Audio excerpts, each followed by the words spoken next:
So a vision board is a visual representation of your goals, dreams, and aspirations, and it is a collection of images, words, and quotes that remind you of what you want to attract into your life. It is a creative way to focus your mind on your future aspirations and to give your subconscious a roadmap of where you want to get. It is literally about telling your mind this is what you want to achieve and helping your mind to constantly think about it. It's like the same example when someone says that, oh, I've been thinking about a car that I want to get, then all of a sudden you are seeing that car everywhere that you're going. But let's be real, this isn't a magic of where you just put images out into the world and it happens. Creating a vision board requires you to do work in the background. However, creating a vision board helps you to align your heart's desires and the actions that you're going to be taking for you to be able to achieve these goals. So it's pretty much aligning the actions that you're going to be doing every single day with what is on your vision board, because what is on your vision board is not going to come to fruition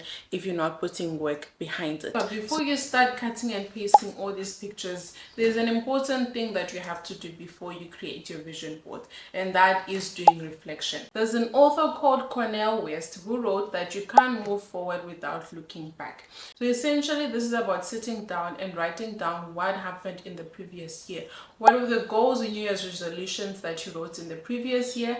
Did you achieve them? Did you not? Why did you not achieve certain goals? If you did achieve certain goals, what were they? What were the steps that you took to achieve those goals? It's very important for us to take stock of what happened the previous year, because if you're not taking stock of what happened the previous year, you're going to do the same thing in the new year. Then it's just going to be a new year, but same you. I think most of us, we get so focused or we get so excited that it's a new year, there's new goals that we're trying to achieve, and in most cases we're trying to erase what happened in the previous year and starting afresh, and in most cases we end up writing the same goals and doing the same things and not really achieving anything year by year. So cool, now you have reflected on what happened in the previous year. Now it's time for you to write down your goals for the following year. Usually I like to group my goals into different categories, and within those different categories I like to have 2, maximum 3 goals to achieve, because the more goals that you create, the more overwhelmed you're going to be and you're not going to achieve anything. I know we start the new year with so much energy of things that we want to achieve, but trust me, by the time it's March, April, we are also worn out because we're trying to do so many things. So vision boards can either be physical or digital. So physical is when you're cutting out images, pictures, quotes, and then putting them on an actual physical board. Or it can be digital, where you're using pictures from the internet, from Instagram, Pinterest, etc., and then you're putting it on a digital platform, whether you're using Word or you can use Canva. Or it can be a combination of both, whereas you want to use the digital pictures because you get more variety that way, but then also you print out that digital vision board and then you put it on an actual board and then you can paste it somewhere, etc. And after pictures, you can find quotes, Bible verses, messages, or just the word of the year, because some people, I know they have the word of the year or their motto for the year or the vision for the year and that sort of thing, and then you put all that together to create your vision board.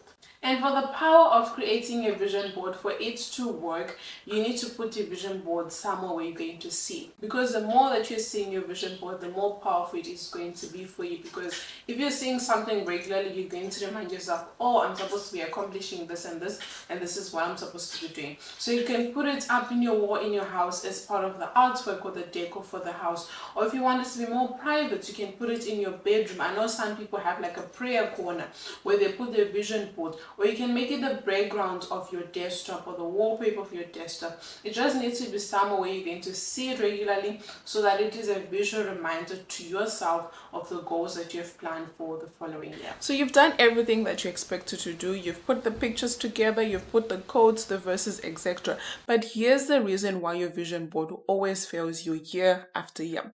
And the reason for that is you do not know how to convert the pictures into real life action of what you're actually supposed to be doing on on a daily basis for you to be able to achieve your goals. So for the rest of this video, I'm going to be showing you how to make sure that you're the most successful and to make use of your vision board so that you actually can achieve the goals that you've put up on your vision board. So let us get into it. So I'm going to show you step by step what you're supposed to be doing with your goal, with the example of losing weight, and then you can replicate the same things using your goals, and then I'll discuss further what you must do with that information. So cool. So let's start with the goal of you want to lose weight. Okay, so saying you just want to lose weight, it is very vague. You're going to get very overwhelmed, and you're actually not going to have measurable things to define that you have lost weight. Because if you lose a kilo, if you lost weight, yes, but was that the goal? So the very first thing is you need to be very specific. You can say, I need to lose 20 kilograms in 6 months by following a diet, regular exercise, and tracking your progress.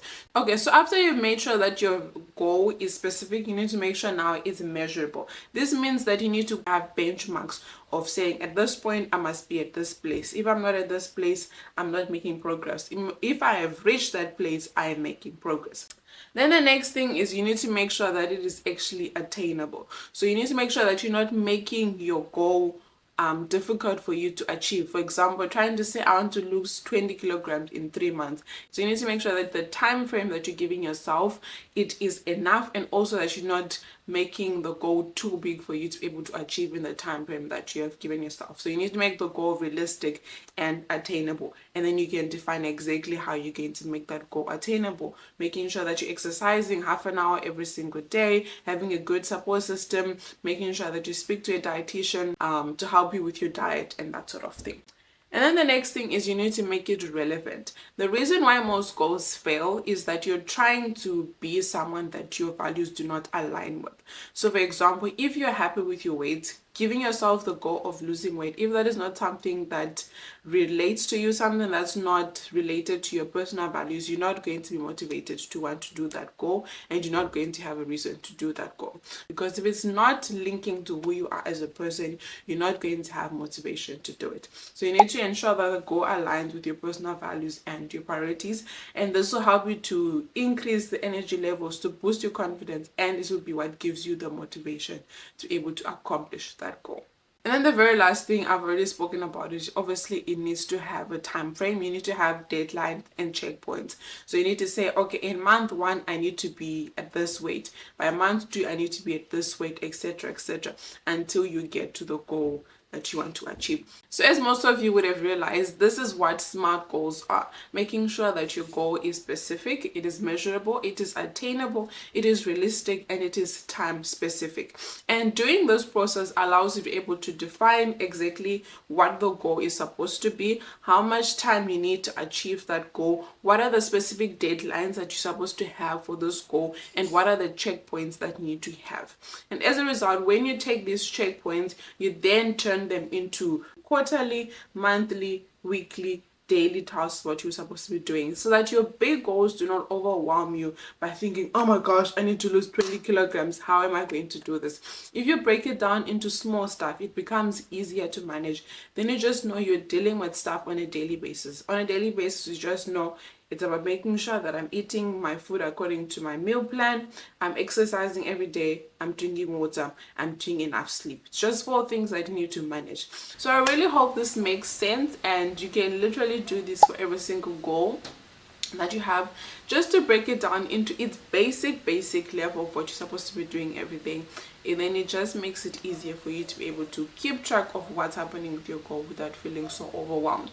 Because then that will just mean once a week you're just checking up, okay, with this goal, this is what we're supposed to be doing, this is the progress that we're making, and then we just adjust a little bit. So that's why you have a weekly reset.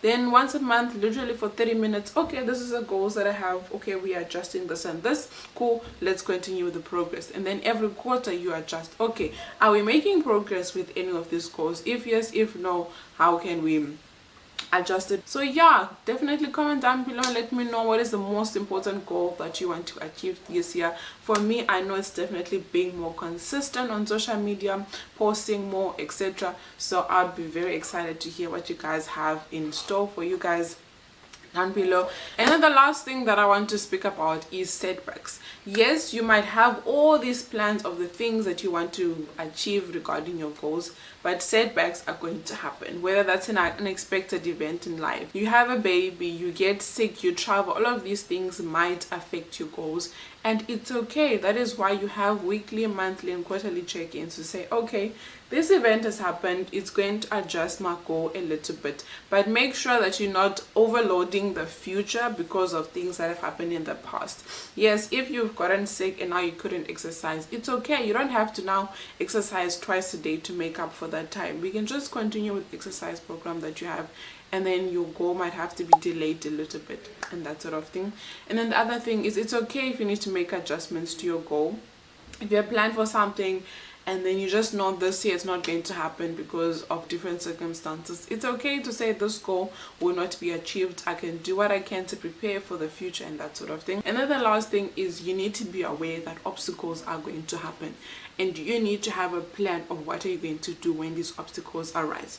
For example, with the goal of losing weight, obstacles that are going to arise is you're going to go out with friends. You're going to be tempted to eat a lot of sugar. If you're an emotional eater like myself, you might be tempted to eat a lot because of a very stressful life event and that sort of thing. So when those things happen, you need to have a plan already in the bank of, if this happens, this is my foolproof plan to make sure that this does not derail my goal. So yeah, this is all from me. Thank you so much for watching, and I hope you guys are excited for what 2025 has in store for us, and I hope you guys just manifest and receive the blessings that you're going to achieve your goals for 2025. And for those that are entering their final year of nursing, or those that are starting their first year of nursing, I'm so excited for what you guys are going to accomplish this year. And so without wasting much time, until next week Friday 12 a.m. South African time, have an awesome one. Bye guys.